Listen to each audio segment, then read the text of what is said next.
back from the break, and it seemed like they already started. Let me update the thing. I was taking a quick break. Production said we're going to keep this ball rolling, dude, and we're going to get it updated for you guys. So Myers still on a quick break. He should be back soon. So Myers will be here. Unless, let's see what we got here. Okay, yeah, Myers should be returning here soon. Let's see if I can fix the situation. It looks like we have we're building on the fly. We have Josh J and Jennifer D. Josh J and Jennifer D. Jennifer D is going to be in the red corner. Josh J is going to be in the blue corner. So let me update this real quick.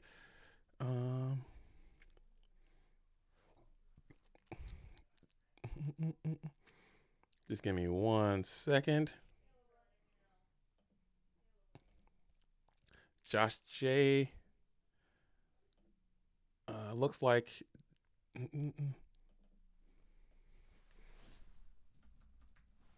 Is this? Did I do this right? Josh J is at the blue. Jennifer D is in the red.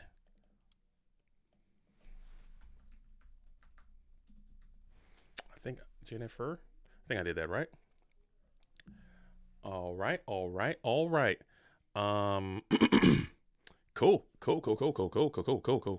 All right. So as we wait on Mad Dog to come back, it looks like we have what appears to be purple steel locations. That's the spice of life.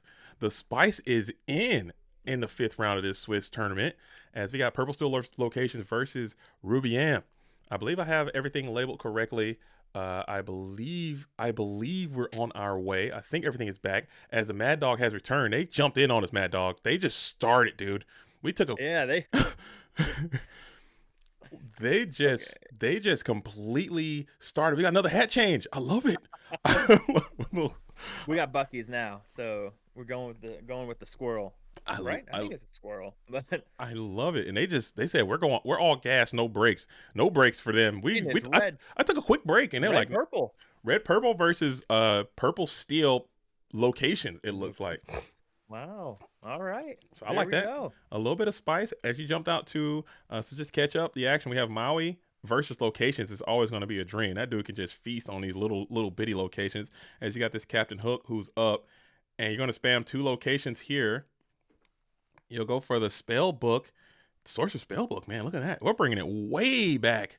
We're taking it back as the spell book's out, and we will take out the Chernobog follower. I'll probably clean up this Maui with that Captain Hook. I'm not going to lie. I guess it really doesn't matter, but Maui will be able to feast on both of these locations with the greatest of ease. I think you got to hook that guy up out of there.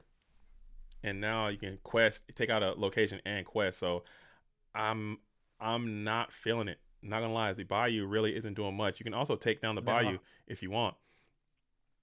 Pirate's Life is going to be deployed. I believe this is the same Josh J from round 1. Yeah, I was about to say. Yeah, wow, there we go. Look at him, back on. Back in. Redemption time. I love it.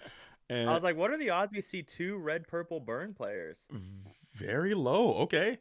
And it looks like he gets a dub there. Oh, my goodness. Look at it. Jeez. A redemption arc complete, as you're able to withstand the onslaught of the locations. I love that deck. I think that deck is cool. Yeah. I've tried it a bunch of times. It just doesn't always necessarily work, at least for me. But when it does work, you got the John Silver and you just spamming locations, and he's got resist, and you're able to quest for 1 billion.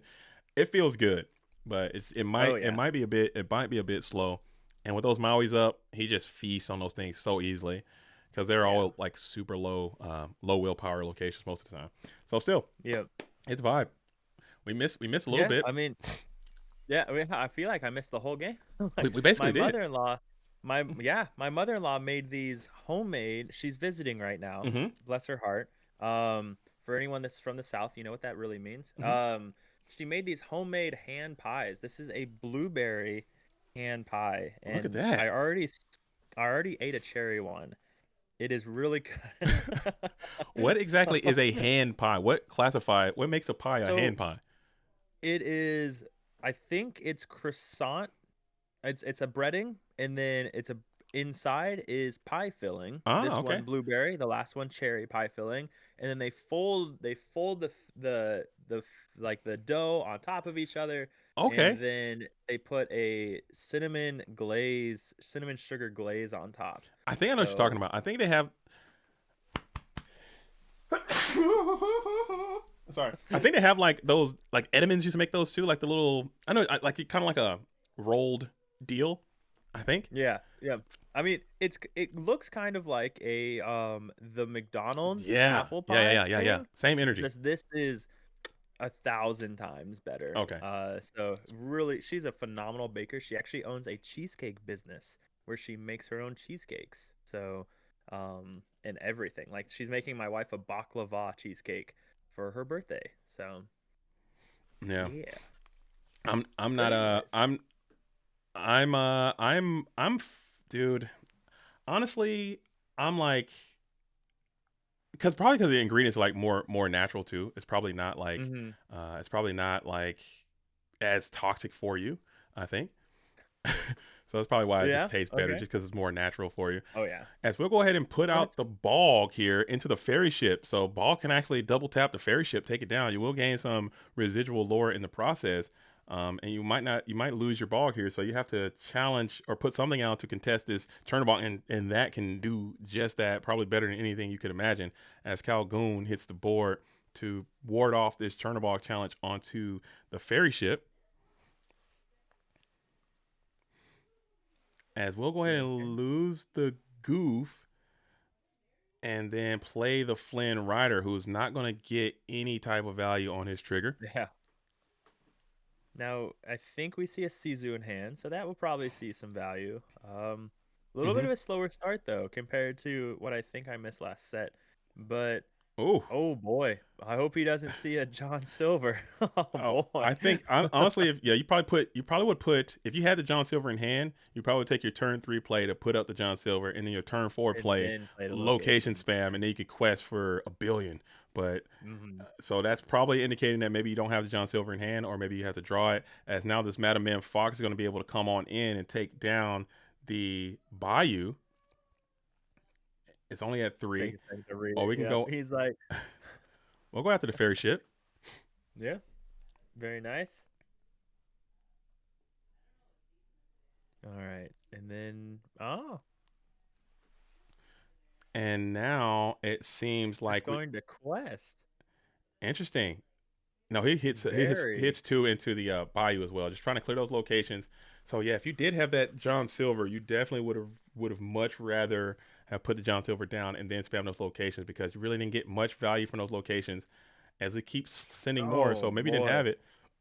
As Calhoun takes is the going to be able fox. to Yep. trade with the Fox, gain 2, and then pass there. So you're still a couple turns away from Maui coming in. When Maui hits the board, I Hmm. think things are going to get a little twisted. Not gonna lie. Yeah, Maui's gonna clear some things. He's gonna bad news bears for sure. So now what can they do before? Oh, Sizu's gonna hurt too. Sizu Uh, into a Maui is gonna oh be rough. yeah, and you're gonna start getting some Flynn triggers going off because I don't think this deck pretty much caps out at 3 cost cards, and I don't think you have Hmm. anything that's going to be able to remove this Maui from the board. So questing that Flynn, I think, is a humongous misplay. You wouldn't want to do that because you don't want to do it. Oh, and we did it. I think that Flynn Yep. was a whole win condition right there. If you'd have just let it sit up and this Maui can come on in and start clearing these locations, and you just win off Flynn because there's really nothing they can do once you get Maui up with Flynn. You just win the game. So we'll see. Maybe you got some more answers to that if you give up the Calhoun here onto the Flynn. Oh, nice. Takes out the Chernobyls probably. Yeah, as we got to read onto the mine, Yeah, I know. as we will pop the Chernobog, and then we're going to take down the Flynn. Yeah, I really didn't enjoy that play a lot. I think you could have kept that Flynn readied, but still you could have popped it with the mine movement anyway. So I guess it Yeah. didn't matter at the end. You could have just All popped it right. later on. Yeah, and that's a good point. Yeah. So get the value while you can, Mm-hmm. So, all right. So we do have 2 of these locations that are set up. We're going to exert the Maui. Now his Maui time. Maui clears the mine and Maui's going to be able to come back next turn and clear the other mine as well. As that, unless you can go for another dwarf move to location, send in Calhoun, gain 2, and you ink a dwarf. No, you play the dwarf. Oh, and he does it. Yeah. Yep. And then yeah, he takes out. No. I think he's top decking. So just opts to take out the Sizu for the free lore. And I believe I don't want to say I believe Jennifer is a she. So let's. Oh, I didn't see believe, the name. yeah, My bad. it's Jennifer D. Okay. I believe. Okay. I believe. I didn't ask, but I'm just making assumptions here, and probably I don't know. I'm about to get canceled. They'll throw us out of here, dude. We're never going to work in this town again. We're done. Like, we're done after this for sure. They're like, oh, no, we're good. We're cooked. It was fun while it lasted. It was a good time. So. I'm having a good time. And oh yeah, no, I am. Hopefully it continues on, but I'm fairly certain Jennifer is a she. As I still think clearing that Maui, I think would have been a little bit better as well, just to ensure. But you got a huge questing power, and you're just trying to run the race. As Maui is going to continue to waylay card after card after card, you can go after this bodyguard relatively easily. As Be Prepared is going to be. I still would have challenged with the Maui and then play Be Prepared just for vibes, just to ensure that my cards are doing what I designed them to do, dude. Yeah. Just for that, just exert my dominance. As we play, that is the Treasure Mountain. That's Treasure Mountain. Oh, that's the new location. Yeah, it's a 5 cost. I didn't think they would play that one. I've never seen that played before. And it's ever. I've never seen it. It's out here, and that's GG. It wins the game too. And we had the Galactic Space Council. The spice is in, dude. I love how Josh J has to read the Seven Dwarf Mine, but does not have to read the Treasure Mountain. That's he says that's cold blooded. He sees that true lore, and he's like, "That's all I need." That's all I need to know. That's it. Treasure Mountain's the one that does damage at the start of your turn, right? Or something. And it does damage, and it is completely non-negotiable. If you got a guy on there, if you got a guy in in that location, it's doing damage to whoever is somebody's gonna have to take it. It's pretty crazy. So equals to the number of characters. 2 lore for 9 body. It's appealing. It's an uninkable 5 though. Treasure Mountain for the win. Yeah, Treasure Mountain gets to the dub. It's a cool card. I think if it were inkable, man, maybe people can figure out a way to squeeze that thing in because the effect is quite cool. But that's 5 uninkable for a location that you got to pay an additional retail value to get guys into the thing. I don't know. But it's energy. It's magnetic. It's magnetism. It's a vibe. We'll see. It worked out. That time it got to the absolute dub in that game. As Josh J is now going to be on the play this time. It looks like we're going to be sending back a bounty. Dang. Okay, now here's my question. You keep saying magnetic. Is that because you played Yu-Gi-Oh? No. I know that's a key term. No, that's you just like the. Okay, I like frequencies. Okay, I'm all about frequencies. I'm all about energy. I'm all about waves and movement and magnetism, dude. It's all about attraction. There we go. Things vibrating. Okay, through the space and time. You got water and air, movement. Okay, we're humans. We're 75% water. You got that movement. You got to feel the vibes, man. The energy. I feel motivated. There you go. We have to do push-ups. Yeah. I think both of us now. We got to get down. And do some just knock some out. Maybe after the Luke will do them with us. Going into the top 8, we'll do some. We'll rep some out. If I tried to do like 10 push-ups right now, my arms would blow out, dude. I don't think I could take it. So, I'm old. One of the big things when I was streaming regularly is I would do. Luke would do squats with us. So as I would do they could pay channel points for me to do squats and push-ups, and then I'd do more if I lost. One stream I did like 500. People would put in so many channel points, and I lost so many games. It was rough. I was dying. Well, that's good though. It'll keep you in shape, and it'll keep you moving, and it'll. Oh yeah. I think that might be good. I think it might be good. As we do go for a turn 2 Flynn, turn 1 Broom, turn 2 Flynn with no pop.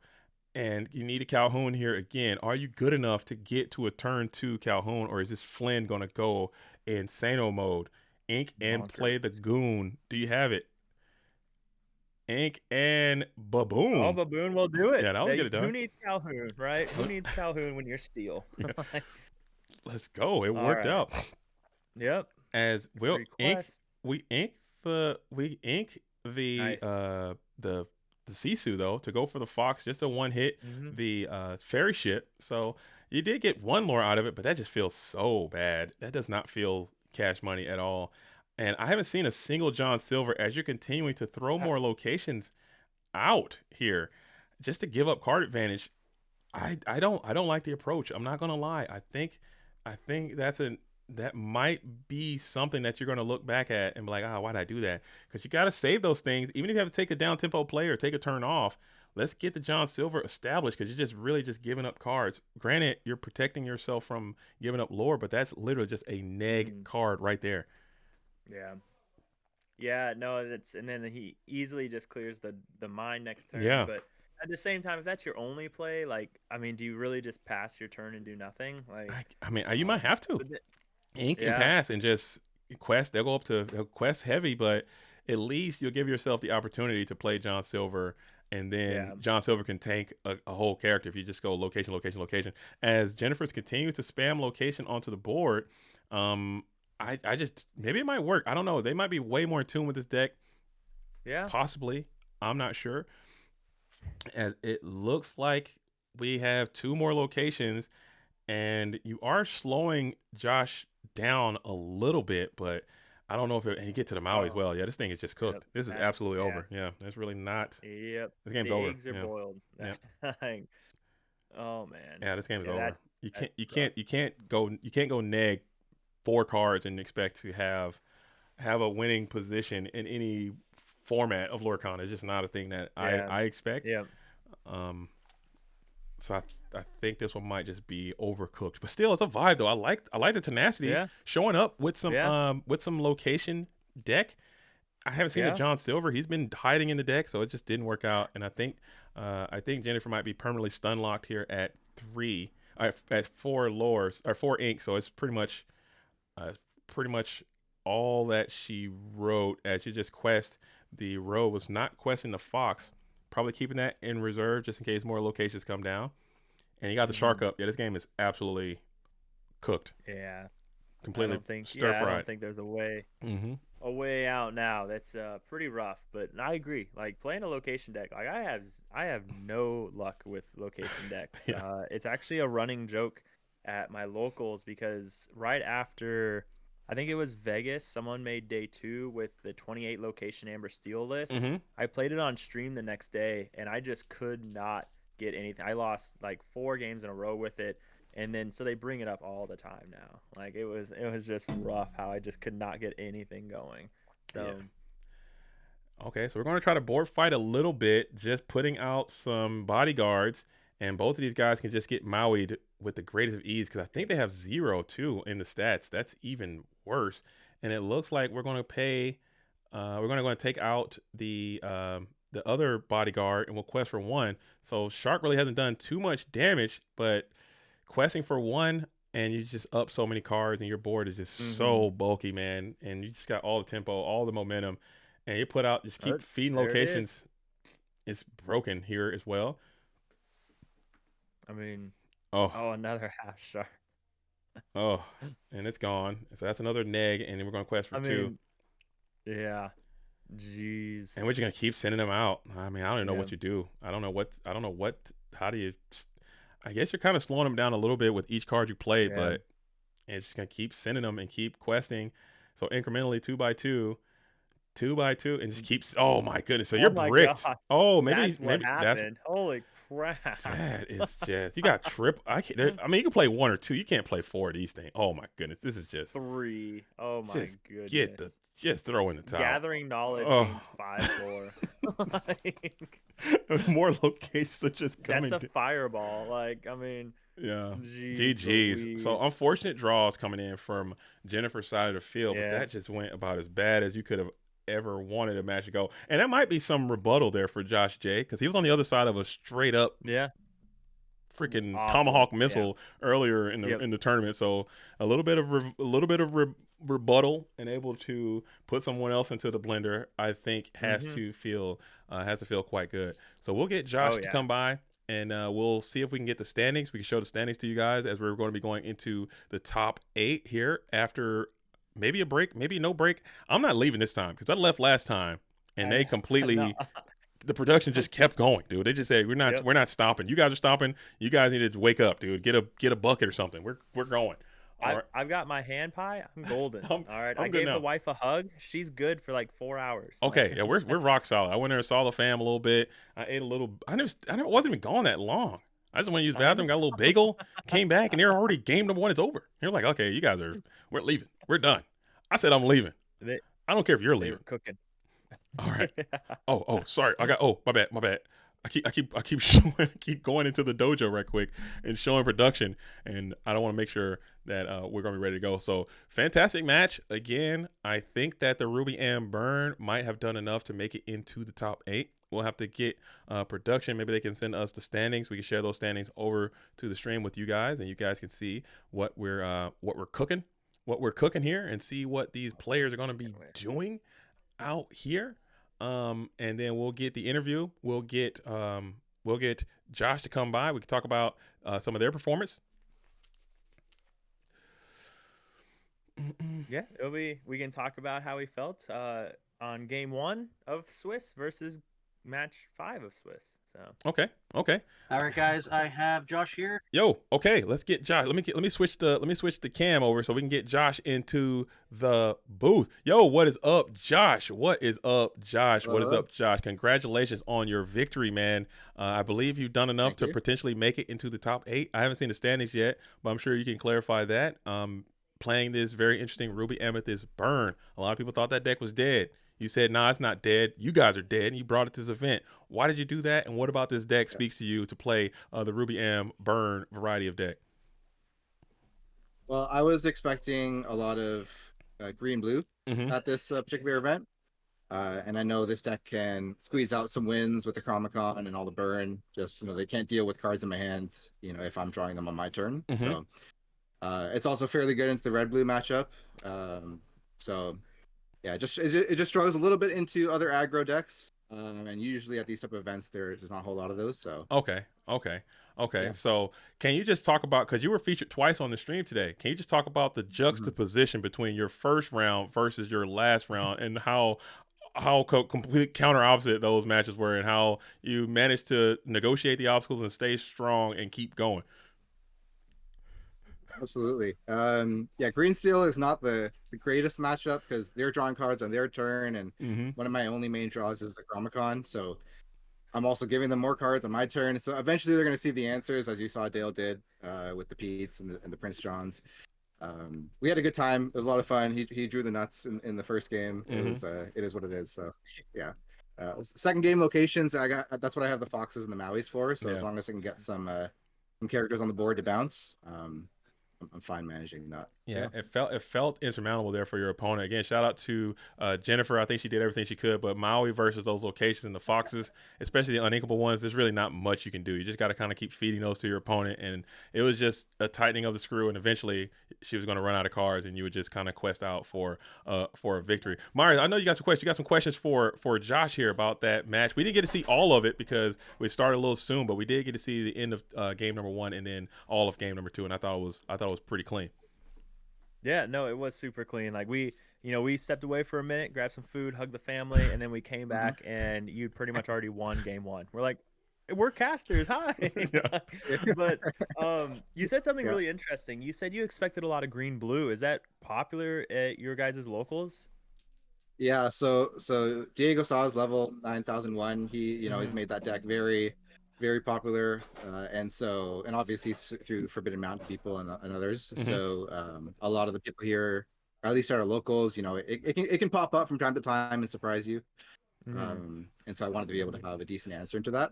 I also wanted to have fun, and regular Ruby M can be very long and grindy games, but with this deck, I either win really fast or lose really fast, and that's what I wanted to happen. Okay. So. What were some of your other matchups from today? How many? What have you played so far aside from the green steel and the blue or purple steel locations? Yep. So I did face a green blue in my round 1. Oh, nice. I was able to beat that. A ruby sapphire in round 3. Unfortunately, in my third round, I bricked. I had 3 be prepared by turn 5. I had to pass for 2 turns and not draw anything basically, and it was game over at that point. And then the last match before this was purple steel. A lot of purple steels here today. Okay. And that's those purple games can be sometimes hugely just whoever wins the coin toss, and so but it was a lot of fun. Okay. Everyone played well. Okay. Well, I think you still might be on the bubble. It's a possibility that you could make the top 8 conceivably. I think you have the record to do that, but we're going to check the standings here soon. We'll get those things shared. I'm sure you're going to be on bated breath to see if you can make it into the top 8 and keep your dreams alive. But we'll let you go so you can go ahead and continue to take a break, man. Get some food in there, get some water, Thanks, talk guys. to your friends, and we'll be rooting for you. Maybe see some Ruby Ann Burn in the top cut of this tournament. Thanks, guys. Shout out to you guys. I watch both your podcasts all the time. Yo, and you guys are awesome. So keep it up. Thank you so much, man. And thanks for playing. Much. Any other shout outs you want to give before you head out? Just my local meta, my local store we had 8 players today from our store come out, and my wife, she lets me play all the time. So nice. Gotta love that. Nice. Yeah. All right, Josh, man. You take care, brother. Good luck, and hopefully you can make it into the top 8, man. Peace. Appreciate it. All right. Mad Dog Mike. I'm not going anywhere. I'm staying here. I'm not leaving, dude. I'm not leaving. We're staying right here, locked in. And thank you for the follow, Snack Attack 90. Bring in number 1 through 89 as well, if you can. Snack Attack. Go find them all. Get them all in here. 1 through 89 to join you as the 90th installment of Snack Attack. Let's get on in here. Let's lock in. Oh, well, how about that? That was pretty quick. We're gonna have. It's funny, we said we're not going anywhere, but now we actually probably have 40 minutes. Oh yeah, we actually. that's a great point. We might need to take a break. We might need to do that. Let's see if we get some atmospherics on what's happening here of time. Because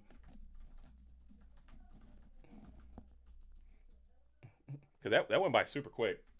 Yeah, that was really quick. Now, okay, so here's a question for you. So he mentioned earlier on, production mentioned earlier on, they had some interesting judge calls for slow play. Have you ever called a slow play? I have, but I have a very patent pending procedural thing that I do with slow play. Okay. To prevent it, and if it gets to the point, because it's a very systematic approach that I have, because it can be a very awkward thing. So if I'm getting close to time, I always say this line, and it helps me all the time. I'm saying, hey, we're getting close to time. I would like to finish this in time. I'll play as fast as I can, and I encourage you to do the same. Can you do the same? 98.75% of the time, your opponent will say, absolutely, man. And you guys will play fast. You will never go to time. You just got to put it out there like, hey, we're getting close to time. It's game 3. We got enough time to finish this game, but I'll play fast if you play fast, so we don't go to time. How's that? Most time they'll say okay. If it's getting to the point where they are just like, say if it's game 1 and they're taking an incredible amount of time, I'll say, hey, I know you're thinking, but we got this is time. Is there any way you can play a bit faster? Very respectfully. If they just straight up ignore that and just don't do anything, just don't have any type of, just don't listen to me and just don't play any faster, or don't acknowledge that I just asked that question or made that statement, I'm 1,000% calling the judge. I'm like, hey, judge, you know what I'm saying? No disrespect to my opponent. Hey, I know it's a tight spot, but you got 1 card in hand and you got 2 cards on the field. You got 3 ink. I need you to speed up, okay? It is not that serious. Like, I get it. And it's situational, too. Granted, I play a lot of decks that play Whole New World. Okay, I just played Whole New World. You now have 16 ink. You got 7 cards in hand. You got 2 cards on the field. I got 16 lore. I got 4. Okay, take a little bit of time to figure that out. I get you. Yep. But most of the time, it's just like, you got 2 cards in hand. Just do something, please. And that's good. and that's where, to my head, it's like, okay, that's turning into malicious. You're just trying to milk time in order to try to squeeze out some type of draw or something. And I'm not having it. So it's an awkward situation. No, it's awkward. It's awkward, but I mean, you gotta do what you gotta do. Yeah, and I agree. I've only ever done it one time before, and it was a very similar position where they had like 1 card, 2 cards in hand, and they had like 3 ink. And it's like, okay, I understand thinking, okay, do I really need to ink this card right now? But if it takes you 3 minutes, like no, like you're done. We could have gone through like 9 turns already. So, and I've also heard people talk about like, well, why don't we just have turn timers? And that just becomes, I think that becomes too big of a headache, because now are you sitting there like chess with like next to you while you're playing a card game? And I don't know. Does Yu-Gi-Oh have turn like No. dedicated? No. On Okay. on the Sims So on the Sims they do, like on Master Duel, I believe they have mhm. a dedicated time system that you can work into the mechanics of the sim, but not in the Yeah. actual gameplay. It'd be it would honestly be a lot easier to execute that in Lorcana because there's no counterplay. There's nothing you can do on your Yeah. opponent's turn. So your turn is your Yep. turn, their turn is their turn. It probably could work. Like you can have a theoretical chess Yeah. timer, your time starts, boom, and then have that be a thing. But I don't think that that is something that we should encourage Yeah. to do. I can't. I would be so annoyed if I showed it to an event and I had to start clicking a freaking timer Like a chess every timer. every turn. It would be So, funny. It would be uh, funny. I would I'd support it.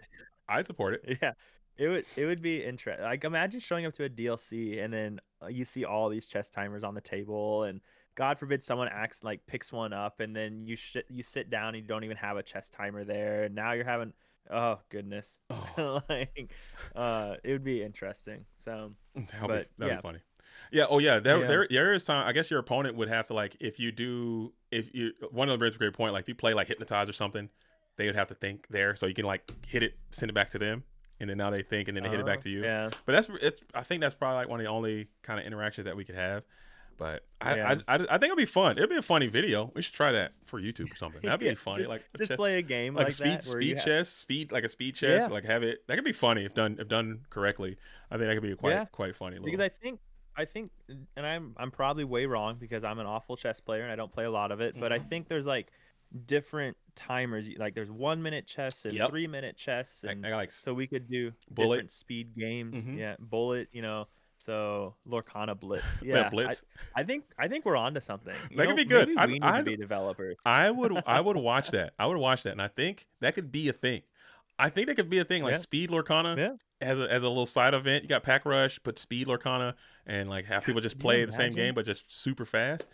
That would change your deck building too. It'd be like super aggro Yeah. decks. Just Oh imagine yeah. playing a super control deck fast. I don't know, it'd be funny. Um, Oh, I mean, visions alone would like end the gameplay. yeah. Like, You play I, big. my chat's on board. They want chess clocks. Let's do it. So I mean, Let's do it. there we go. I'm doing it. I'm Like, doing it. I'm doing it. I'll support that. uh, I'll support that. I mm, think we should do like yeah, let's see, like a 5 minute blitz game. I think it could work. I think it'd be really good. We should set that up. yeah, I think that could yeah. be There we go. a really good visual too. I think content would be nice because if it's done Yeah, correctly, I think that could be good. I tune in. I tune in. yeah. I think it'd be fun. It'd be so wild. Like that's like, I draw ink. I play like, And I mean, pass quest challenge yeah, and pass. banish. Like, I mean, like it would be wild because sometimes we see it like, and even watch. I think there was one game today. It was with your boy, your businessman, with the Uh, Yzma, yeah. where he played a turn where it was just like, slow down just a smidget. Like Yeah. what happened? Like, so Just playing with some speed. It could be yeah, good. yeah. Yeah, and it would change the meta. I think it would change the way decks are built. It would change the way the game is Hmm. played. I think it'd be funny. I think we got something. It's happening. Yeah, we're on Speed to something. Lorcana. Lorcana. Is that Leia? Is that the Leia Lorcana? Wait, that can't be the Leia. Okay, is that correct me if I say the words Games Unlimited, does that mean anything to you, Leia Lorcana? If I say the words Games Unlimited, does that mean anything to you? If yes, give me a yes. If no, pretend you don't know me. Okay. If that is who I think it is. If it's not, I'm gonna be very embarrassed. But well, what is up? How are you? Yes. Okay. Oh, Okay.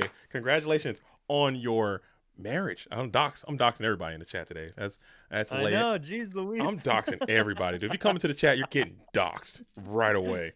But Leia's another super dude. I got a powerhouse down here in my locals. We go down there every Friday, most Fridays, and I'll be going there tomorrow to play on Sunday. And she got day 2. Her husband got day 2. They're both super dope players. It's insane. Nice. So it's like, I don't know. I wish I had that. You know what I'm saying? I want to get out there and mix it up with my wife, but she does not give it up like that. Does your wife play? Have Yeah. you ever tried to convince your wife to play? So when I first started, she was totally on board to play, and this is at the time I was playing Red Purple, Mm-hmm. which doesn't have as many things happening in the turn. So she'd watch me play and she's like, okay, I can get on board with this. Well, then I started playing Steel Song after about a week. And I did a couple song things in a turn and then a whole new world. And she's like, I'm done. And I was like, okay. So I think she can be convinced. I have a Stitch deck now for her. It's a foiled out Stitch deck. It has Lilo and Stitch based. And I have the gateway. So one of these days, I'll have to get her. Maybe it can be a bonding thing when I get back from deployment. Like I'll be able to guilt her into it, you know. Yeah. So like, hey, I've been gone for 6 months. Let's play Lorcana together. Yeah, my wife likes to open packs. Okay, we're pack goblins. Yes. Like my kids and my wife, we all like to open packs. My oldest daughter, I believe, could be a very strong Lorcana player. She's played a few events, but never taken it serious. Just getting out there and just vibing, learn the rules, and she's actually beaten people before. My wife has played a bit. I made her like some aggro decks, and she's won a couple games, but she's just like not into the tactical aspect of the strategy, which is the key element. Like if you got it, you gotta have strategy. Oh yeah, pack goblins. They're for sure pack goblins. They will tell you right now, I am a pack goblin. I just want to get out here and open them up. Don't even know what the cards do. Just want to pull enchantments, dude, and just want to pull big, and that's it, dude. Want to pull legendaries, and that's it. I hate opening packs. So I get a case each set, and I hate opening packs. But Molly loves it. She loves opening packs on stream. So we have a great thing there. She opens all my packs from locals. So I'm lucky because I hate it. I hate organizing. If you could see, I have a table behind my bookshelf for all my cards, and it's my binders, and then there's probably like 2,000 cards that are just in piles because I don't enjoy putting them away. No, like, dude, it's so tedious. That's the exact opposite, dude. I love opening packs. I love bulk. Sitting here and sorting bulk is like my pastime. I have I literally just did it. I just sorted all my bulk to prepare for set 7. Like I have little cases and cases of organized bulk, and I'll sit here and just put on YouTube videos sometimes and just slurp bulk, man. It's a great feeling. I love it. You're crazy. Send me all your bulk, dude. If you don't want it, I'll take it. I'll sort it, dude, and I'll organize it and I'll put it in cases, and that's it. I love me some bulk. I'm a bulk bandit and pack goblins, dude. That's it. I'm that guy when people in locals, when people like open their packs and they just leave them on the table, I'm the guy like picking them all up and like taking them home, dude. That's me. I'm the guy. No, that's awesome, man. Like good for you. My buddy's the same way. He just started playing Lorcana. He's over in Ohio, and he is obsessed with opening packs, and he is obsessed with organizing them, and he has a whole thing. One of the guys in my locals, he triple sleeves every one of his cards, and then if he plays with it, he quad sleeves it. That's and insane. He loves it. He is obsessed with organizing them and triple sleeving every single card on opening day. And no, I can't even be asked to put that's a lot of one sleeves. card in a box. Yeah, you got a lot of sleeves. ICT, I got you. ICT state. Yeah, send me your bulk, dude. I'll organize it for you and send it back for a slight shipping fee. Yeah, I have these things right here. Like I have literally every right here. I have one of these for every commons and rares for every color. I have one of these. So these are all the commons and uncommons of every color. I have 12 of these boxes right here. So for every set, so you got set 1, 2, 3, 4, 5, 6 organized right there. And like I literally have all these boxes right here, like for every color, ready for. I mean, no, these are just all of the cards. So this is every single common and uncommon card. I still have boxes of bulk sorted over here. These are just this is just the play sets right here of everything, of every card in the game. Oh, that's wild. Of common and uncommon. And in the books, I have the rares. I have rares, super rares, and legendaries in the books. And I have all the commons and uncommons, 4 copies of each card in here. And then I have cases of bulk sorted up there at the top. You guys gotta get at it. You'd lose your mind if you saw if this bookshelf wasn't here. Like, no joke. There's probably 2,000 cards in random nonsense piles. No chance. Absolutely nothing. I open packs and I put them on a pile. No, baby, you're killing me. You got to clean that up, dude. You got to clean it up. Even right here, this is from packs from winning locals the other day. They're just sitting here, like. Just Like, random, just a random stat. That is just driving me insane. random stack. Here's some first chapter starter decks just sitting here. Here's another stack of random that I won at locals just sitting here. Nah, dude. I need to have I need like a TLC episode or something, or some Marie Kondo type beats where you like go to people's houses and be like, "Hey, I am a bulk hoarder, dude. I gotta clean it up, dude." And just see me, I'm like Gordon Ramsay going there, be like, "What is this? What is going on in here?"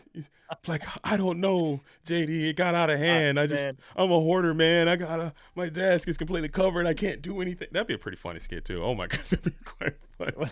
you just got, if Harlan's still in here, you just got to work on your British accent a little bit there. I mean, mine's no better, but man, like, What's going on here? You got so much bulk everywhere. Something like that. We'll work on it. It's a progress. it's pretty good. Hey, it's a work in progress. It's progress, dude. So, We're talking no, progress. I'll admit, like I'm obsessed with people that organize their cards well and they can get to their cards quickly, and I think that's awesome. I can't. Every time I try and do it, I get about 5 minutes into it, and I'm like, nope. I'd actually rather do homework right now, and then I go work on school. Like, so it's organizing my cards is a motivational tool to get me to do other things. Like, Speaking it's of, wild. I just got some news from the production team, and they said it might be a break. So it looks like we're gonna have like a 30-minute break from right now. Let's see if can we get the scores, the scores for top 8 to share that. Yeah, it's so someone asked in your chat, how do you even quad sleeve cards? I don't know. I don't know how he does it, but I can promise you, like, his triple sleeved cards are legitimately waterproof. Like, he can hold them underwater and they will come out completely dry. It's magical. So, but you should see his deck. His deck is like, it's like, God, half of this microphone. It's massive. That is so big. Yeah. He just wants to keep his cards protected. Even are they very rare? Like, what are we talking here? Are they like foiled out? No, he plays with whatever he pulls, and it doesn't matter if it's foil or not. He just cares about keeping all his cards super pristine. So, hey, I'll respect it. He said he drops $2,000 on sleeves alone at the start of every set. That is crazy. So every single card, even if it's just bulk, it's getting sleeved up. He said every card gets triple sleeved. So that's I'm no judgment. I can't hate. Yep. But that I can't hate. I mean, I refuse to cut his deck though. I leave his deck alone. I don't want to touch it because the thing's a mountain. But he used to use to shuffle his deck. He had a 3D printed thing that he could put the deck into and then shuffle the deck together. But he has gotten away from that. He uses like a regular, like, just normal thing now. So, like, speaking of, dude, I got some... Okay, so I one of my locals is here. He perfect fits them, penny sleeves them, outer sleeves them, then sleeves the sleeve for the cards he plays with. That is too much, man. That is just a bridge too far. Like, what are we doing? I guess you got to do what you got to do. I can't hate. I'm hating because I know how much sleeves cost, and they are not the cheapest thing in the world to be doing that. At least, yeah. I don't know about that. I don't know, bro. I'm for it. I'll never judge anybody with how they spend their money. My wife and I we go to Disney way too much as with no children. So yeah, I'll judge nobody. When's the last time you went? I just got back 2 days ago. Are you kidding? It was magical. Let's go. Yep, it was the shortest amount we've ever been there, and it was definitely not long enough. We went for 6 or 7 days, and that was the shortest. It was not long enough. That's the shortest we've ever been, and we left very well. You can't leave sad. Well, you're sad because you're leaving, but we're like, gosh, we're never doing this short of a trip again. So 6 days as short is insane. 6 days is a long trip, in my opinion. We love some Disney. We go down for the races. We do the races, and then we just Disney nerd out. We rope drop. We close the parks down. And that is so awesome, have man. A great time. Because I never got a chance to go to Disney as a kid. I was just too poor. Now I'm an adult. I try to go as often as I can, but I use my kids as like a human meat shield to be in Disney. You know, so I can have a reason to go there. But I am trying to tell you, dude. freaking love Disney World. But the kids, they'll slow you down. If I could just go there with just me, now forget about it. Rope drop, going coast to coast at Disney World with just someone else who can move throughout the whole thing. You're not worried about, oh, I lost this, I fucking dropped that, I have this, oh my god. You're not doing any of that. I'm hungry, I'm tired. Nah, we're riding. Okay, you don't have time for that. Now, I will admit, sometimes my wife, she is a little bit of a child, so I need to make sure she never misses snack time or nap time. But we'll nap in the parks. Like, we just find a bench and we sleep there. Like, I make sure she has her fill on Mickey Mouse pretzels, and we're chilling. We're having a great time. Actually, I actually had a video that I wanted to do. I didn't make it because I wanted to like more Disney open videos, because I think I'm trying to do this YouTube thing. I want to make videos, and one video I wanted to make was top 10 places to sleep at Disney World, not like hotels, but in the park. And I'm telling you, have you ever been to the Hall of Presidents, dude? I go there and I sleep better in Hall of Presidents than I do in my own bed, dude. That is a fact. I'll sit down and watch that show and I'll sleep hard. What else? The People Mover over in Tomorrowland. Is a great one. I sleep good at People Mover. Depending on when you go, the train around Magic Kingdom, not the monorail, but the train ride, because you get like a good breeze and the train kind of lulls you to sleep. Like, that's a really good one.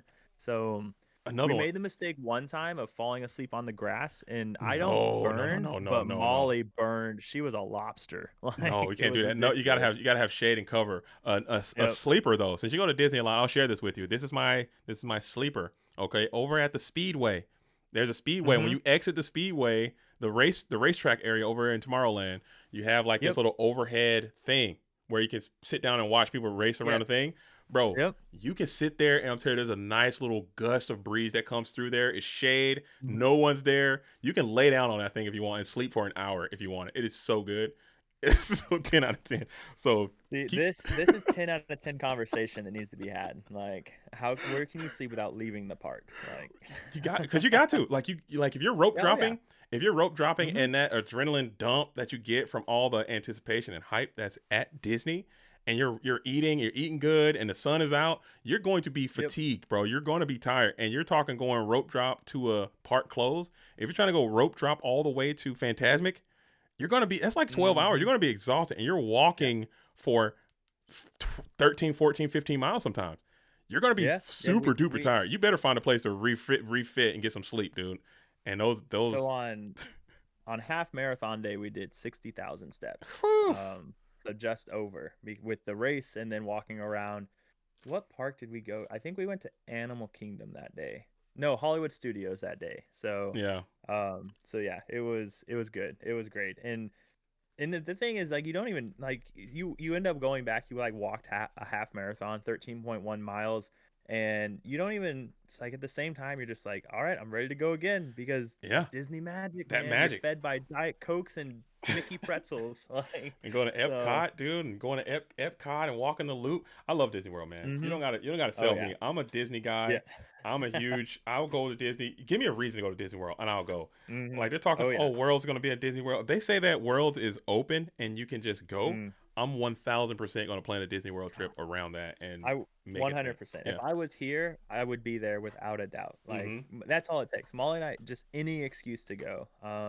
When we heard about D23 for the Lorcana thingamajig of the boxes, we almost bought a plane ticket that night. We're like, let's go. Like, it's an excuse. But that's nice though, to have that freedom though. So you go with no kids. Do you get any kind of Do you get any kind of slack? Do you get any type of dirty looks or anything like that showing up in there with no kids?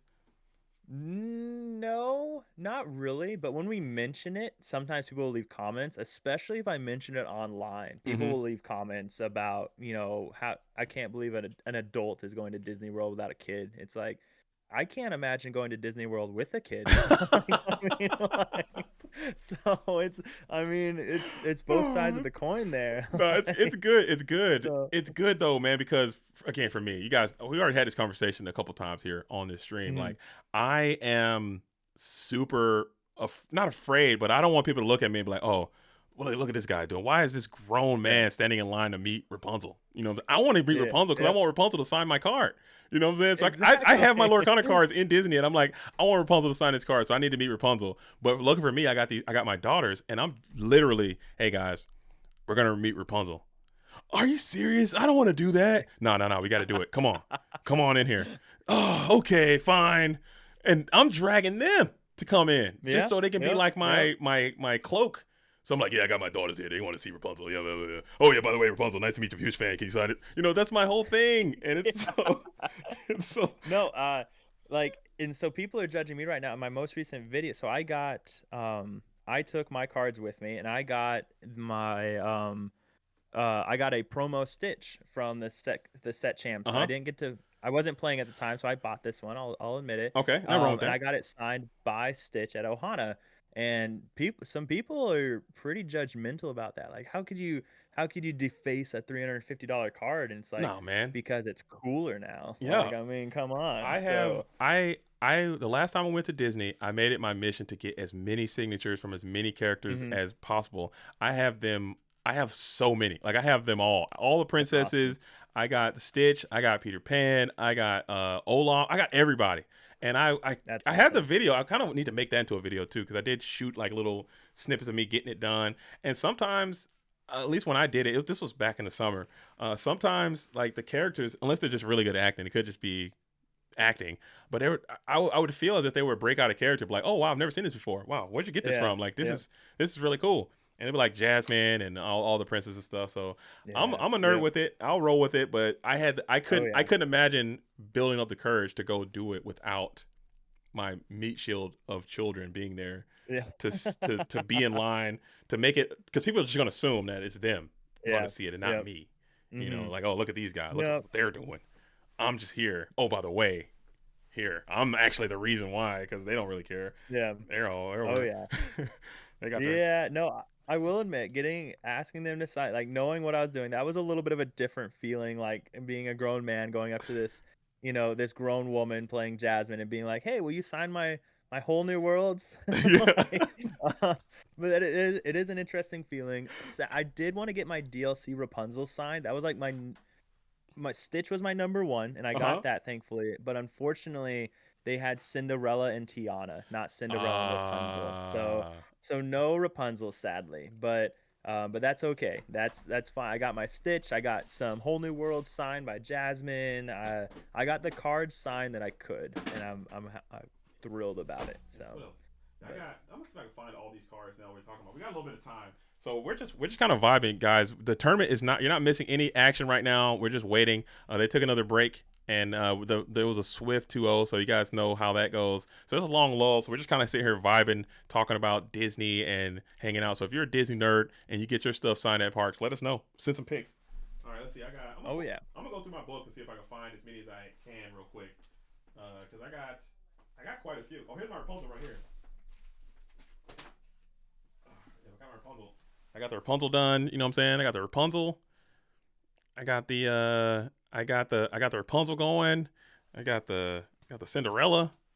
You know what I'm saying? I got this Cindy. I took the wrong Cindy like a goofball, dude. I meant to take the Ballroom Sensation, dude. I took this one. I mean, it's a vibe though. This Cindy can sing a 9-call song. This is what I want. I want them to print a 9-call song just for this thing to sing. There are no songs for this thing to sing. Why did they do that? Whose idea was that? It makes no sense. Got this Mickey Mouse as well. I got them all, man. I got so many. Got Super Goof done. So I'll probably throw that video up too at some point. But the footage looks like something straight out of damn Blair Witch Project. I couldn't do it. So it looks the video looks bad. So I just never made anything out of it and just kind of kept it in my own little personal. Yeah, I did. I took my GoPro with me, and I did consider recording when they did it, but that's where I drew the line of like because the only GoPro mount I have is my head one, so that's where I drew the line of wearing the GoPro head mount. But that would have been too funny. You just rolling through Disney. You got the GoPro. You got the GoPro headset on, and you're freaking running through talking about these Disney. You got these Lorcana cards. You're sweating. Oh, dude, that is too. Got no kids. No one would have judged me more than my wife. So I mean, I guess it would have been fine. Like, so, but all in good fun, of course. Absolutely, man. But that's dope, dude. That's some good stuff. That is some good stuff. All right. So I got some news coming in from Chris. Two matches being decided. Then a bunch of people will be on breakers. I think there are 8 people that are 3-1-1 potentially. Actually, Dale, Jackie, legitimate business person, and Azure are 302. I think so. That's 5. Last 3 will be on breakers. So it's coming down to a crunch time. I hate to be the person on the bubble, especially when you're tied. I hate to be the bubble bandit, but we're gonna find out here soon. As we're going to be making our way to the top 8. And thank you for the follows. Everyone who's joined the program, thank you so much for the follows. Thank you, Freezem, out there for following the program, and everyone else who I might have missed. I do truly appreciate it. If you guys like what you see, please make sure you just leave a follow if you can. And also, if you like more Lorcana action, make sure you tune in. I stream almost every day around 3 p.m., sometimes around 4 p.m. Pacific time. So it's around 6 p.m., 7 p.m. Eastern time. We just play a different deck every single day. So every time you tune into the stream, you're going to see a different strategy being played, probably poorly, okay? Because it's a one-off. There's no test matches or anything. You get one deck, you get one day to play it, and then it's discarded, and a new deck is coming in the very next day. So if you're interested in seeing stuff like that, it's a vibe. It is energy. Come on through and check that out. Also, check me out on YouTube as well, JDZQuest on YouTube. I make a lot of videos, and I do a lot of things over there on YouTube. More to follow on the YouTube as we're on our way to 1K. Yes. Yes. I know. You're right around the corner, man. You're right there. It's coming. So. It's a slow process, but any progress is better than anything. I don't know. Oh yeah. The YouTube thing is hard to figure out, man. It's such a stressor. I've done YouTube for a while, and I haven't done Twitch for that long. I much prefer the Twitch thing because it's way less stress. All you got to do is turn the camera on, people show up, or they don't. YouTube. And that's, I loved that about Twitch. YouTube has worked better because of how crazy my schedule is and the fact that I can dictate, like, all right, I can spend 30 minutes to record this video. I can edit it later. I can schedule it around TDYs and things like that to upload.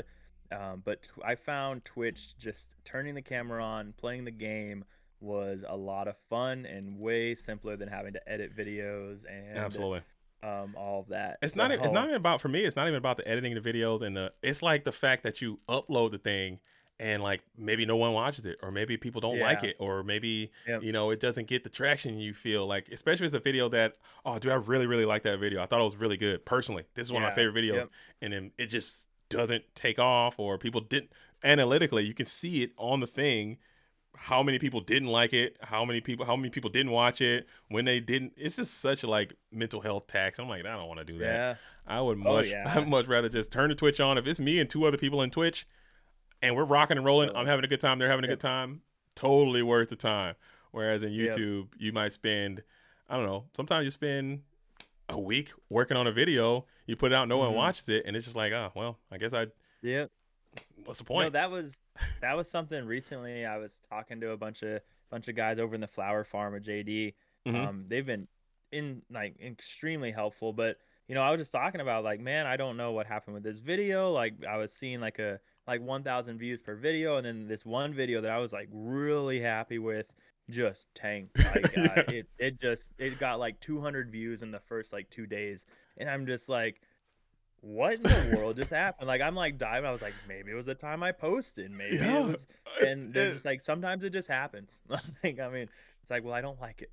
Yeah, and I try to be like mentally tough and try not to associate any type of self-worth or any type of value with what comes out of the analytics of YouTube. But it's really hard to keep that disconnected, because like, okay, I suck this much, and it's like clear on the thing because no one watched, and it's like, okay, well, maybe I won't, but it's still, you got to understand why you're doing it. I don't think it's ever going to become like something that you could be like, I don't know, a millionaire doing. Well, you could if you, in certain people can, but I don't think I got a long way to go before I can even think about getting something like that. But it's hard though. We're on our way to 1,000. We're on our way. I think we'll make it at some point, and then we'll just keep going and keep changing it up and trying new things, and hopefully it continues to work out. So real quick, for my channel, a couple people are asking, what is the stream? So the stream right now is the GTA, which is the Greater Toronto Area. Is that the A? Yep. So the Greater Toronto Area Invitational 2K. It's a top 32. They have this really neat way of when you go to enough matches and you place really well at locals, you get in this bracket, and then they do a tournament at the end of the set, and that's where they end up here. The top 32 get invited, and then there's pass downs, I would assume. And now they have this 2K that you get to do. And I think it's awesome because it supports keeping people playing locals, keeping people active instead of only playing online and things like that. So it supports the stores, it supports the players.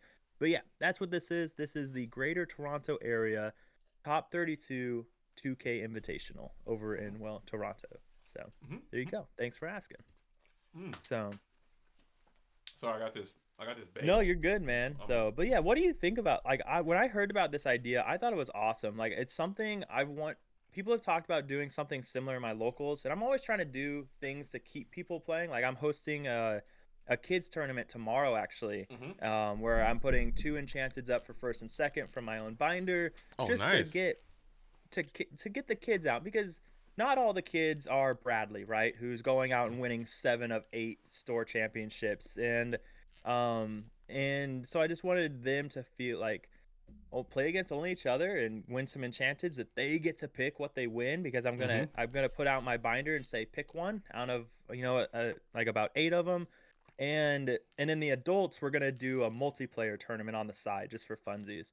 So, but I love this idea of just this: come to locals, you get a special invite to a big event. Like, I think it's awesome. Do you guys do anything about that? We don't. And I know there's someone who's talking about doing a little bit down south from where we are, and they would have an event like that, or at least an idea like that. But for me, honestly, like, I love the cards, I love the Disney, I love the game, I love the tactical aspect, I love the streaming, I love everything. But the thing I love the most about this game is community, the idea of community, and being around people, and people doing things with people and coming together and having this harmonic thing. Okay, I love that aspect of it. So anything that can get people together playing, I will always be a shepherd of that. I think that is very, very, very cool. So to have a whole area of all the local game stores coming together, and you got to qualify, you got to get in. It keeps people watching the leaderboards. I love leaderboards. I love people playing for, not just playing the game, but you're playing for something that builds towards something else.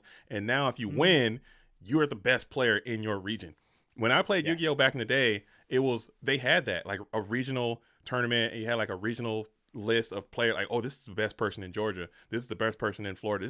You can know that unequivocally because you play the tournament and you got the points, you figured it out. There's no one, whoever wins this tournament, they're the best player. I don't care about your mulligan, I don't care about you bricking, I don't care about how it showed up or what deck you brought or your matchup you had. You won. You're the best player in your region, and that's it. And that's something that you can always have, and that's going to be a value associated with that. Like, to have those bragging rights to go around from local to local, and then when the next set champ series comes in, you're going to store to store to store. I'm like, wow, that's the guy. He's the best player in Toronto. He's the best. Look at that. That literally, that guy is the best player in Toronto, and you got no one can take that away from you. And I think that is a really, really, really cool thing. And hopefully that energy can kind of continue to manifest in other stores and other places around, and have that network of player. No, I completely agree. I think the Lorcana community is amazing, and I absolutely love it. And what I think, well, I have a video going live, I think tomorrow, where a buddy of mine, he's up in, it's the island outside of Vancouver.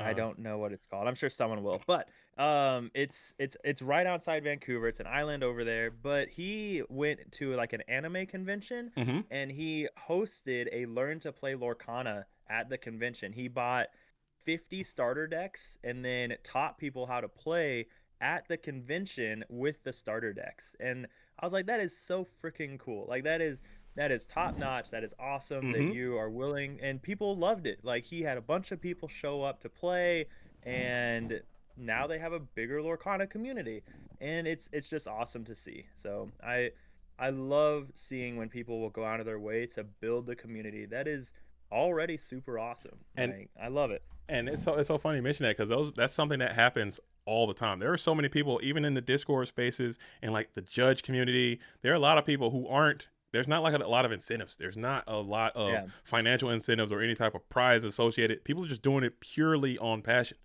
purely on passion, just because it's something that they like and they think other people would like it. And they're going to sacrifice their time and energy in order to make it happen. So I think I will that's what I'm saying. Community is always going to be way, way, way number one for me, because that is just like what it's all like. Even this thing, right? There's not a huge financial gain that is to be made. And most more often than not, you're probably going to lose a little bit of money, I would assume, if you're these stores like SSG. I don't know what their books look like, but I'm sure they're not making a ton of money off hosting these huge tournaments. They can't be. You know what I'm saying? No. The same thing with CCS. It's not. But you do it because you have a passion. And then when you're doing something with passion, people are always going to be attracted to passion, no matter what. If you're doing something strictly for a monetary gain or some type of gain or some type of benefit to yourself, people will always see that, recognize that, and typically, I don't want to be a part of that, because it seems always going to seem slimy. But if you're doing something, hey, this is for the vibes, this is for passion, 100%. People will be attracted to that. They're going to support it. They're going to rock with it, and they're also going to help make it elevate to another thing. Yeah. And I think we got that in abundance here in Lorcana. There's not a lot of greed out here. There's a lot of passion out here, and I'm so in for the passion part of it. 1,000 billion %. Yeah, 100%. And I see so much passion with Lorcana. Like I've never played other trading card games, but at locals there's always other trading card games going on, and there seems to always be some sort of altercation. There seems to always be something somebody's upset about. And then Lorcana, we're over here just like, look at my pretty princess. Like, I mean, it's great. I love it. We've got 20 Lore, right, who are they're putting on the suicide awareness tournament here in the middle of March. Like, again, passion. Like they love what they do. They love the cause, so they're putting this thing on, and then you have a bunch of people sponsoring and donating to it. Shout out to Pavel for donating, a big sponsor for that event. Pavel just being, talk about passion, right? Let's talk about Pavel. Like, oh my God. Like what? The man put Pixelborn together, the original Pixelborn, and then donated like every penny that he made from it. It's wild. Like, it's crazy. That is such a beautiful thing. Like, you're talking software and technology. He could have easily have made Pixelborn and be like, hey, if you want to play this, you got to give me $10 for everybody that wants to play. Join my Patreon. Get him a Patreon. That's the only way you're gonna play, and he would have made so much money. Like, it would have been, and it would have just been this whole thing. But it's like, no. I'm gonna give my expertise to make something that I can tell you what. Now, you give me all the tools I need and say, hey, make this. I'm just gonna look at it like, what is going on? I will have no clue on how to make a website or make a freaking application device. I just can't do it. But he came out and did it for 100. Free for everybody to enjoy. Everyone had a good time with it. And then it got taken down. And still, we still have the Pixelborn Connect thing, which I think is still a great tool. And I encourage everyone to support Pixelborn Connect and play on there. I love Pixelborn Connect. I play on there every single day, and I have a good time. I meet some incredible people in the community, and it's so fun. I completely agree. I've never supported anyone on Patreon before until I started playing Lorcana and met Pavel. Like 100%. He can have it. I haven't had the time to play on Pixelborn Connect for probably 3 months now, but I've never once considered taking away that subscription. I love what Pavel has done for the community. I guess he was even instrumental in helping early on about like just judge rulings and things like that with Pixelborn. Like, I didn't know about that, and so it's just awesome. We'll shout out Luke, who's putting in everybody that's helping with the ICL, right? Like, he put that together of his own free will. He's got all of the casters together, all the teams together, the judges. You got Snobby and everybody else that's helping support, and that's time out of his own pocket. That's time. Time is money. That's time that he's dedicating. That you could have easily have done better. Literally anything else. Like, you could do anything else. You could literally do anything else, but you say, you know what? I like this community enough. I love this community enough. I want to help. I want to provide this service. I want to give some of my time to help people enjoy this game that I enjoy and just make it better and stronger. You can't get enough. I personally, I cannot get enough of that. Passion is always going to be something that just think about it in your life. Every time you see someone who's passionate about something and you're like, wow, that's pretty awesome. That guy's sitting here painting this this graffiti. I don't know whatever he's doing over there, but he's not making any money for it. But it's just for the love of it. Yep. You're always going to be able to sit there and watch in awe and know that that's going to be something that is dope. So huge shout out to Luke for that. Huge shout out to the ICL crew for that. You know, Katie and Y Breezy and Gaston and Snobby and Speedy and everybody. You know what I'm saying? Who are behind the scenes making that thing a reality, man. Because I think that can be the future. I feel so highly about the ICL. You ask Luke. I'm talking to him about it all the time. Like, look, this is something that can be really, really, really big. This is something that can be very important to Lorcana because it's doing something that is needed, it's necessary. And I think it just needs time to find this audience that I know exists, these people who are enthusiastic about this game. Once you connect with those people and people see it, it can become like a legitimate, like an online esports kind of vibe. And I think it could be really, really cool. So make sure you guys tune in to the ICL. It's coming back March the 10th, I believe. It's going to be the first week back. March 10th on set 7 cards, man. It's going to be lit, man. So I hope to see you guys all out there. Support Luke. Make sure you guys check him out on Twitch. If I got a mod, can somebody shout out Luke's Twitch real quick? I'm sure everybody's already following it. If you can. Are you still out there? Bet you are you out there? I think I have to do it myself. I have to Thanos this thing. I don't know how to do it. But if we can get a shout out for Luke into the Twitch real quick, I would appreciate that. And we'll set it up. But in the meantime, I do have this trophy. Someone asked to see the trophy. And yes, we can. I have access to the trophy.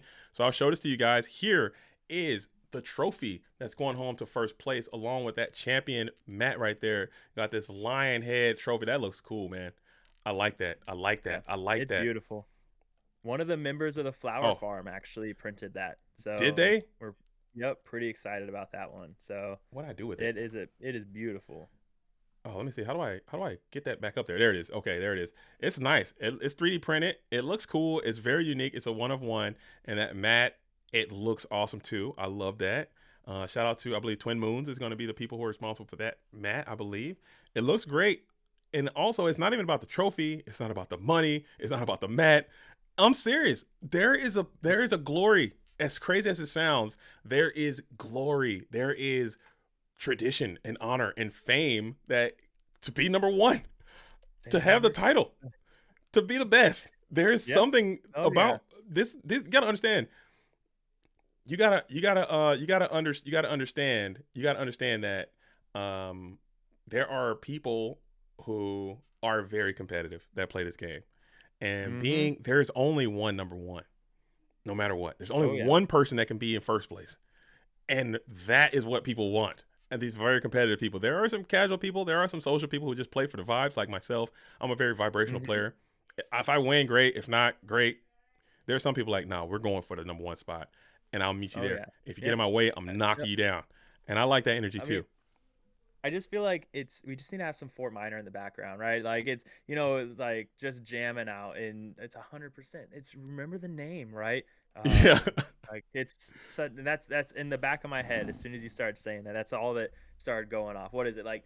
10% luck, 20% skill, 15% concentrated power and will, 5% pleasure, 50% pain, 100% reason to remember the name. Is that? I think that's the lyrics. I think you nailed it. I think you got close. I think I'm close. And you know what? It's not horseshoes and hand grenades, but I'll take it. I think you nailed it. I think you might have went 100% on that.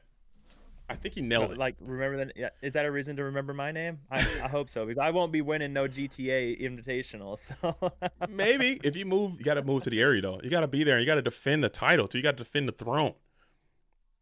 You got to defend it. Yeah. So maybe that's what I got to do. I just got to move to Canada. So get some maple syrup and watch hockey and all that good stuff. So I heard that. What is it? Oh man, I was just having this conversation with someone. What's the big town where the Toronto? I heard Toronto has underground walkways, like to get from building to building. And yeah, they do. They do. That's wild. That's so cool. Like you don't even have to wear a jacket. You can just walk around these underground hallways. Like that's pretty cool. I went to Toronto. I had a layover and I had to stay in Toronto for a day, and I was able to see the city and experience it, and it's really nice. That is a really, really nice city. I was able to walk around. Yeah, they have like these stores and malls and stuff, and you just go underground and kind of circumnavigate the city yeah, it's called the Path. It's really neat, man. Yeah, Went to the that's little tower, awesome. went to the tower and chilled, man. Toronto's nice. It's a sleeper. It's a sleeper. I think Toronto has an Ironman. It might be Ontario. They have Ironman Canada Ottawa. Where is that? Takes place on Toronto Island. So yeah, so maybe that's what I need to do that Ironman for, so I can. No, wait, that's not it. Ironman Canada Ottawa. Where's that at? I don't know. Ottawa is that Ottawa? That's where the capital is. That's where That's Canada's capital. So okay, that's in Quebec, Montreal. Dude, my Canadian geography is cooked, dude. Please don't embarrass me. I have no earthly idea of Canadian geography. I need to learn it though. Like I was saying earlier, there are 51st states. Stop I mean, that, I gotta figure this dude. out. No, dude. All right. So that's Ontario. Okay, Ontario. So Ontario, we got. Let's see. All right. We got Newfoundland. You got Nova Scotia. You got yes. you have Quebec. You have Victoria, British Columbia. You have Ottawa and Saskatchewan. Is that a thing? Saskatchewan? That sounds fake, right? It sounds real. Like, it sounds Canadian. Saskatchewan. That's a thing. Let me Google it now. Now you got me thinking about. But there you go. I'm about to start studying some Canadian geography because I'm cooked. And I meet Canadian people and they look at me like I'm the dumbest person. Cause I'm like, I'm going to Niagara Falls. Well, I've been to Vancouver. Have you been there before? Like, no, dude, it's like 4 billion miles away. Why would I do that? Like, just go. I have no idea. I'll admit.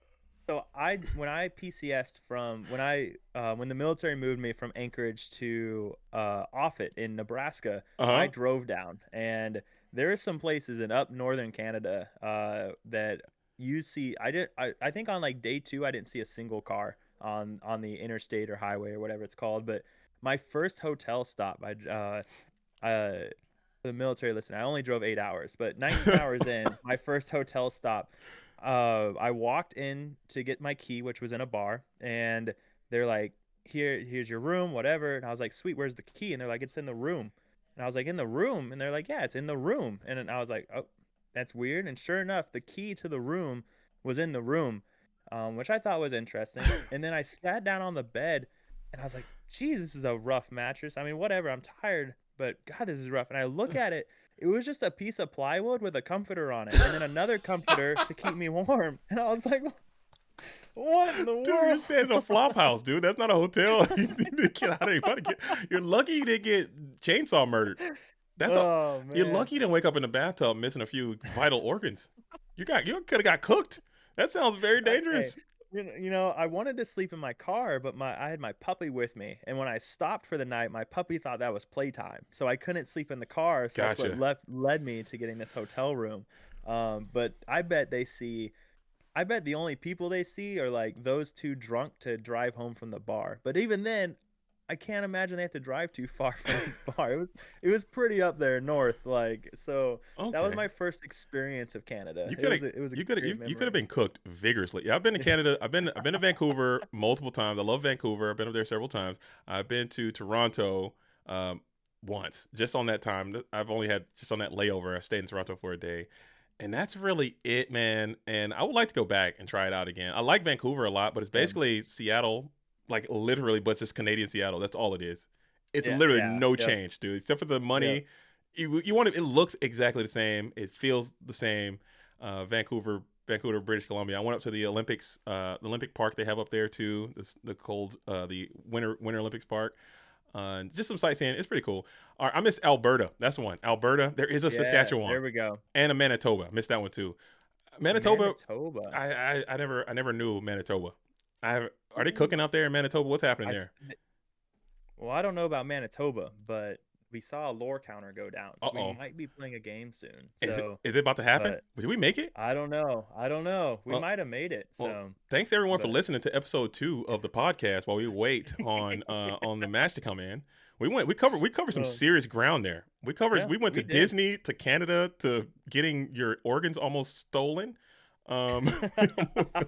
Hey, I've stayed in some way worse hostels in Europe than that stay in Canada. So if I could survive some of those hostels, I think I'm okay. So there's something exciting about hostels in some places in Europe where you're just like, all right, here we go. I paid €2 for this. I hope it was worth it. Like, Ever since that movie came out, I don't think I could do it. I don't think I can do it. That movie Hostel, I was like, okay, yeah, I'm no, cooked. I don't wanna go out like that. Can't do it, won't do it. No, sir. no. They screwed me up for life. And it's probably not gonna happen.